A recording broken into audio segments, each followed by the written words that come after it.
નમસ્તે મિત્રો, star education YouTube channel તરફથી હું હાર્દિક છાટબાર ફરી એકવાર આપ સૌનું ખૂબ ખૂબ સ્વાગત કરું છું. તો મિત્રો, આજનો જે કરંટ અફેરનો વિડીયો છે એ 24 જુલાઈના કરંટ અફેર વિશે છે. તો 24 જુલાઈના જે પણ કાંઈ અગત્યના કરંટ અફેર છે બરાબર, એના વિશે આપણે ડિસ્ક્રિપ્ટિવ ખૂબ જ વિગતવાર માહિતી મેળવશું. તો એક રિક્વેસ્ટ છે મારી કે તમે વિડીયોને લાઇક કરજો. હમણાંથી લાઇક ઘટી ગઈ છે. તમારી લાઇક ઘટી જાય છે તો મને પણ થોડુંક મજા નથી આવતી. તો પ્લીઝ વિડીયો જોઉં એટલે તરત એક લાઇકનું બટન દબાવતા તમને 2 સેકન્ડ પણ નહીં થાય, પણ મને ખૂબ આનંદ થશે જો તમે લાઇક કરશો તો જરૂર વિડીયો લાઇક કરો એવી રિક્વેસ્ટ છે મારી. અને જો સબસ્ક્રાઈબ કરવાનું બાકી હોય તો સબસ્ક્રાઈબ પણ કરી લેજો, જેથી આવનારા વિડીયો છે એની નોટિફિકેશન તમને મળતી રહેશે. તો જરૂર સબ કરજો.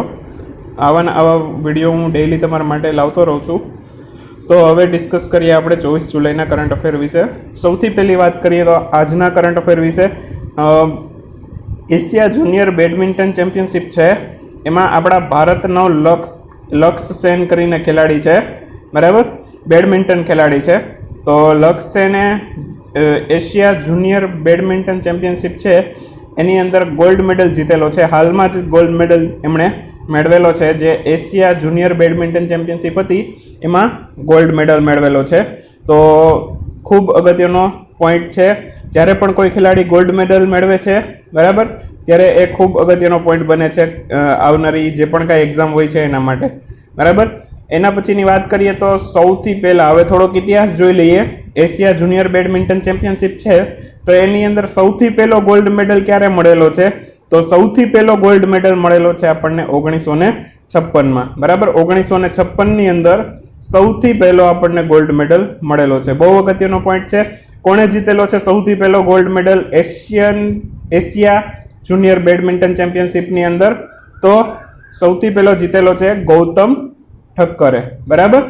મેન સિંગલ્સ અથવા તો પુરુષ સિંગલ્સ એની અંદર ગૌતમ ઠક્કરે સૌથી પહેલો જીતેલો છે. અને લેડીઝની વાત કરીએ અથવા તો વુમેન્સની વાત કરીએ તો એની અંદર 2012માં બરાબર સૌથી પહેલો જીતેલો છે વુમેન્સનો જે ગોલ્ડ મેડલ છે બરાબર, એ સૌથી પહેલાં જીતેલો છે 2012માં. કોણે જીતેલો છે? પીવી સિંધુએ બરાબર. પીવી સિંધુએ 2012માં એશિયા જુનિયર બેડમિન્ટન ચેમ્પિયનશિપની અંદર મેળવેલો છે બરાબર.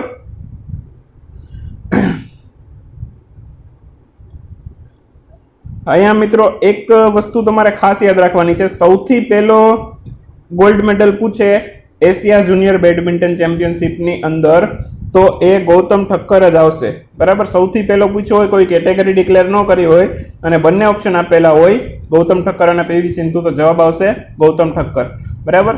પરંતુ મહિલા એવી ચોખવટ પાડીને કીધું હોય અને બંને ઓપ્શન આપેલા હોય તો જવાબ તમને ખબર છે બરાબર, કોણ આવશે? પીવી સિંધુ બરાબર. ત્યાર પછીની વાત કરીએ તો લક્ષ્ય સેન છે બરાબર, એણે એશિયન જુનિયર બેડમિન્ટન ચેમ્પિયનશિપની અંદર સૌથી પહેલા કયો મેડલ જીતેલો હતો? તો 2016 છે બરાબર, એમાં બ્રોન્ઝ મેડલ જીતેલો હતો બરાબર. 2016માં બ્રોન્ઝ મેડલ જીતેલો હતો બરાબર. અને ઈ ટુર્નામેન્ટની અંદર 2 મેડલ જીતનારો ત્રીજો ભારતીય ખેલાડી છે. તો પહેલા 2 કોણ હતા એની પણ માહિતી મેળવી લઈએ. 2 મેડલ જીતનારા ખેલાડી જોઈ લઈએ તો પીવી સિંધુ છે, એણે 2012માં ગોલ્ડ મેડલ તો જીતેલો જ છે. 11ની અંદર એણે બ્રોન્ઝ મેડલ જીતેલો હતો બરાબર. 2011માં બ્રોન્ઝ મેડલ જીતેલો હતો અને ત્યારબાદ 12માં ગોલ્ડ જીતેલો છે બરાબર. ત્યાર પછીની વાત કરીએ તો સમીર વર્મા કરીને એક ખેલાડી છે બરાબર, એણે 11માં સિલ્વર મેડલ જીતેલો છે અને 12માં બ્રોન્ઝ મેડલ જીતેલો છે બરાબર. 2011માં સિલ્વર અને 2012માં બ્રોન્ઝ મેડલ જીતેલો છે. હવે એક અગત્યની વાત, BAI બરાબર. BAI નું પૂરું નામ છે badminton association of India. Badminton association of India. તો એણે BAI છે એને લક્ષ્ય સેન છે જેણે ગોલ્ડ મેડલ જીતેલો છે, તો એ ગોલ્ડ મેડલ જીતવા બદલ તેમને 10 લાખનું ઇનામ આપશે બરાબર.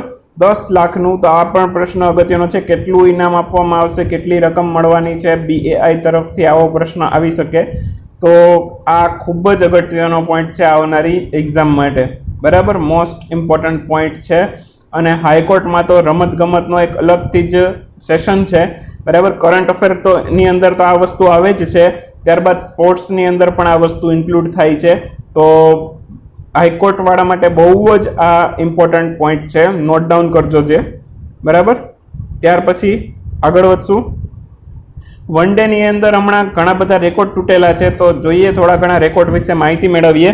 ફકર જમાન છે, ઘણા 2 કે 3 રેકોર્ડ તોડેલા છે એમણે. બરાબર. તો જે અગત્યના રેકોર્ડ છે, બરાબર, એના વિશે હું ચર્ચા કરું છું. બરાબર. મને જે લાગે છે કે જે કોમ્પિટિટિવ એક્ઝામ માટે અગત્યનું છે એ જ હું તમારી સામે લાવું છું. નકામી વસ્તુ, કોઈ પણ વસ્તુ નકામી હોય એવી હું તમારા માટે લાવતો નથી, જેથી તમારો ટાઈમ વેસ્ટ ન થાય. બરાબર. તો વાત કરીએ ફખર જમાન. બરાબર. એણે વન ડે ની અંદર સૌથી વધુ ઝડપી 1000 રન બનાવનાર વિશ્વનો પ્રથમ ખેલાડી બનેલો છે. બરાબર. તો રેકોર્ડ કોનો તોડ્યો એણે? વેસ્ટ ઇન્ડિઝનો એક ખેલાડી છે, વિવિયન રિચર્ડ્સ. બરાબર. એમનો એણે રેકોર્ડ તોડેલો છે. બરાબર. સૌથી પહેલા વાત કરીએ તો વિવિયન રિચર્ડ્સનો જે રેકોર્ડ હતો, 21 મેચની અંદર એણે 1000 રન પૂરા કરેલા હતા. વેસ્ટ ઇન્ડિઝનો ખેલાડી છે વિવિયન રિચર્ડ, તો એણે 21 મેચની અંદર 1000 રન પૂરા કરેલા હતા. તો ફકર જમાને 18 મેચની અંદર અથવા તો 18 ઇનિંગ્સની અંદર 1000 રન પૂરા કરેલા છે. બરાબર. તો આ રીતે એમણે ફખર જમાને રેકોર્ડ તોડેલો છે. ફખર જમાન કયા દેશનો ખેલાડી છે બધાને ખબર છે, એટલે એવો ક્વેશ્ચન્સ આવવાની પણ સંભાવના ઓછી. બરાબર. પાકિસ્તાનનો ખેલાડી છે, છતાંય કહી દઉં તમારી જાણ માટે, જે લોકોને ખબર નથી. બરાબર. પહેલી વાર જ જોવે છે એના માટે. તો સૌથી ઝડપી 1000 રન બનાવનાર ખેલાડીની અંદર ભારતનો કોઈ ખેલાડી હોય તો વિરાટ કોહલી. બરાબર. સૌથી ઝડપી રન બનાવવામાં ભારતનો ખેલાડી હોય તો વિરાટ કોહલી એ આવે છે 13મા ક્રમ ઉપર. બરાબર. વિશ્વના બધા જ ખેલાડીઓમાંથી 13મા ક્રમ ઉપર આવે છે. બરાબર. તો પહેલા અને બીજા ક્રમ ઉપર અત્યારે હાલમાં કોણ છે ખબર પડી જવી જોઈએ તમને. એક ફખર જમાન બીજા ક્રમ પર હવે આવી ગયા વિવિયન રિચર્ડ્સ, એમનો રેકોર્ડ તૂટી ગયો, તો હવે બીજા ક્રમ ઉપર આવી ગયા. ફખર જમાન અત્યારે નંબર 1 પર છે અને વિરાટ કોહલી છે અત્યારે 13મા ક્રમ ઉપર. બરાબર. ત્યાર પછી સૌથી ઝડપી 100 ચોગ્ગા બનાવવાનો રેકોર્ડ પણ તૂટેલો છે. સૌથી ઝડપી 100 ચોગ્ગા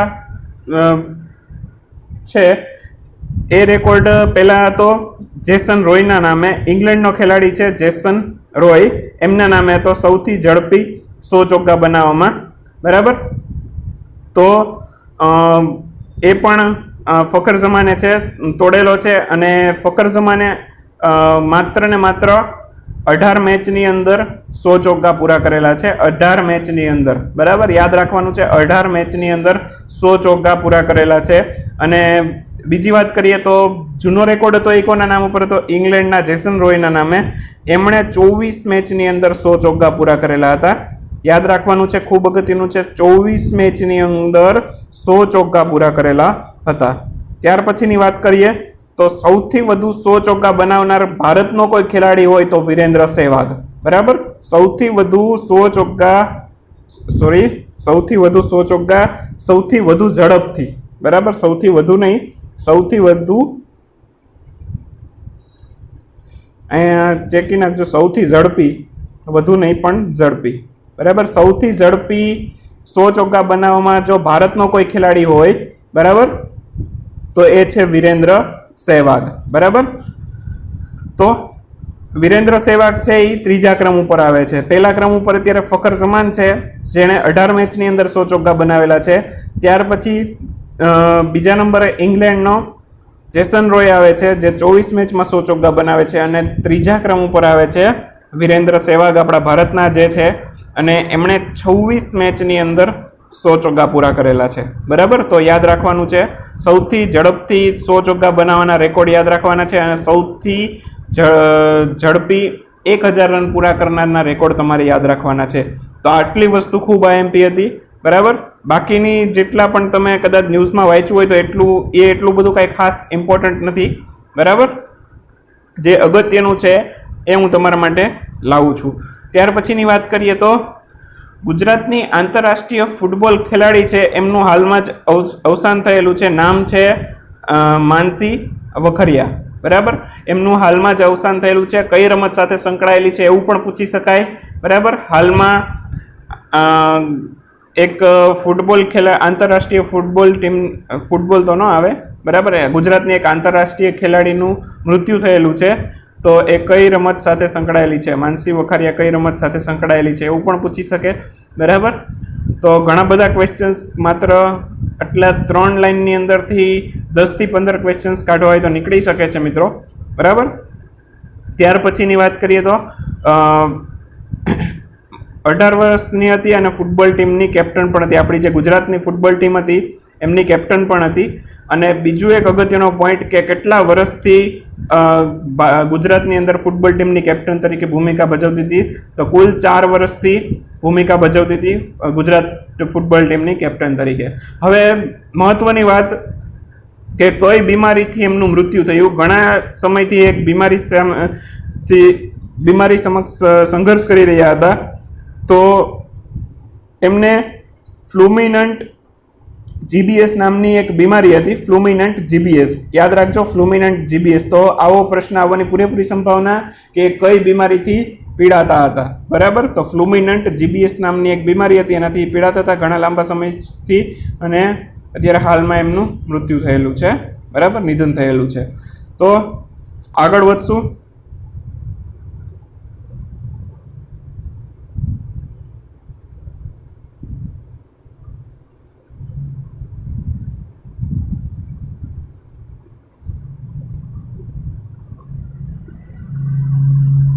મિત્રો હમણાં હાલમાં જ તે પીએસસી રેન્કિંગ જાહેર થયેલું છે, તો એના વિશે થોડીક વાત કરી લઈએ.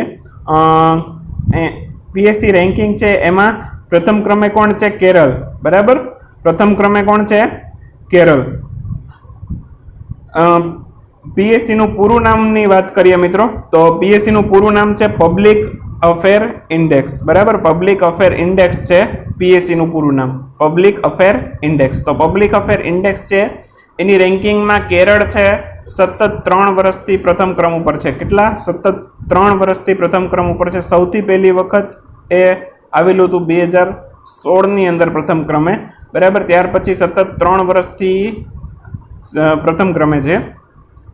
ત્યાર પછીની વાત કરીએ તો પીએસસી દ્વારા જાહેર કરાયેલા સર્વશ્રેષ્ઠ પ્રશાસિત રાજ્યની અંદર આ કેટેગરી મિત્રો સર્વશ્રેષ્ઠ મોટા રાજ્યોની છે. એક મોટા રાજ્યો એડ કરતા રહી ગયું છે, તો હું ફરી એકવાર વાંચીને તમને કહી દઉં કે વર્ષ 2018ની અંદર પીએસસી દ્વારા જાહેર કરાયેલી સર્વશ્રેષ્ઠ પ્રશાસિત મોટા રાજ્યોની કેટેગરીની અંદર પ્રથમ ક્રમે કોણ આવે છે? કેરળ. બરાબર. કેરળ. અને ત્યારબાદ બીજા ક્રમે આવે છે તમિલનાડુ, ત્રીજા ક્રમ ઉપર છે તેલંગાણા, ચોથા ક્રમ ઉપર છે કર્ણાટક, અને 5મા ક્રમ ઉપર છે આપણું ગુજરાત. તો પ્રશ્ન ગુજરાત વિશે પણ આવી શકે. બરાબર, કે ગુજરાત કેટલામાં ક્રમ ઉપર છે. બરાબર. અથવા પહેલું રાજ્ય કયું હતું, 5મું રાજ્ય કયું હતું, એવી રીતે પણ પૂછી શકે. ત્રીજા ક્રમ ઉપર કયું રાજ્ય હતું, પણ મોટે ભાગે પહેલું અને ગુજરાત એ બહુ અગત્યનું. બરાબર. ત્યાર પછીની વાત કરીએ તો નાના રાજ્યોની કેટેગરી પણ હતી. તો નાના રાજ્યમાં સુપ્રશાસિત રાજ્ય હોય, બરાબર, તો એની અંદર આવે છે હિમાચલ પ્રદેશ. બરાબર. તો નામ યાદ રાખી લેજો, હિમાચલ પ્રદેશ. બરાબર. ત્યાર પછીની વાત કરીએ પીએસસી છે એના હાલના ચેરમેન કોણ છે? તો કે કસ્તુરી રંગન. બરાબર. કે કસ્તુરી રંગન છે હાલમાં પીએસસીના ચેરમેન છે. પબ્લિક અફેર ઇન્ડેક્સના હાલના ચેરમેનની વાત કરીએ તો કે કસ્તુરી રંગન. તો નામ યાદ રાખવાનું છે, ખૂબ અગત્યનું થાય છે. બરાબર. અને રેન્ક પહેલો અને આપણા ગુજરાતનો મહત્વનો છે, બાકી બધા તમે સ્કીપ કરી શકો છો. બરાબર. તો આશા રાખું છું કે આજનો કરંટ અફેરનો વિડીયો તમે લાઈક કરશો અને તમારા 4-5 મિત્રો જે કોઈ તૈયારી કરતા હોય એને વોટ્સએપમાં શેર કરજો. બરાબર. કદાચ કોઈના માટે હેલ્પફુલ થઈ જાય. તો નવા હોય તો સબસ્ક્રાઈબ પણ કરી લેજો, કેમ કે આવા વિડીયો હું તમારા માટે લાવતો જ રહીશ ડેઈલી.